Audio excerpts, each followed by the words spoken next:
Your patient looks at you and says, I don't feel right. you check the observations, nothing looks dramatically abnormal, so do you reassure them and come back later, or trust your clinical instinct and look deeper? Welcome back to Think Like a Nurse, the series where we practice real clinical reasoning, not just memorizing textbook answers. Today's challenge is subtle. There's no dramatic collapse, no alarm screaming in the background. Just a patient telling you that something feels wrong. You are caring for a 58-year-old patient on a medical ward. They were admitted earlier with a chest infection and have been relatively stable. During your routine review, they quietly tell you, "Nurse, I just don't feel right." They look slightly more tired than earlier and seem unusually restless. Let's repeat their observations.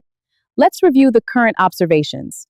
Respiratory rate 22, O2 94%, heart rate 98, blood pressure over 68, temperature 37.8. None of these values viewed alone looks immediately catastrophic. But something has changed.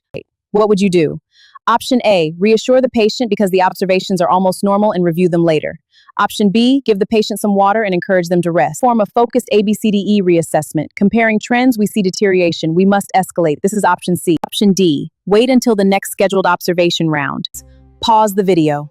What's your answer? A, B, C, or D? And more importantly, why? The safest answer is option C.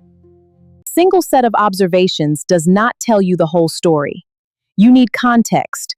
What was this patient's respiratory rate 2 hours ago? What was their blood pressure earlier? Is their heart rate trending upward? Are they becoming more restless? Are they behaving differently? Let's analyze the trends. Compare the earlier observations to the current ones. Respiratory rate is up from 16 to 22. Heart rate is up from 76 to 98. SpO2 is down from 98 to 95, and blood pressure is dropping. Individually, some values may still appear acceptable. Together, however, they show a clear change from baseline. That change deserves attention. The patient says, I don't feel right. We should never dismiss this, even if the monitor looks reassuring. Their body might be giving us data that the screen doesn't show yet. It doesn't mean an emergency, but we must reassess. What should you assess? Use an ABCDE approach. A is for airway. Is it patent? B is for breathing. Has the respiratory effort changed? Is the patient using accessory muscles? Can they speak normally? C is for circulation. Check the pulse, perfusion, blood pressure, and skin appearance. D for disability. Is there any change in alertness, confusion, or behavior?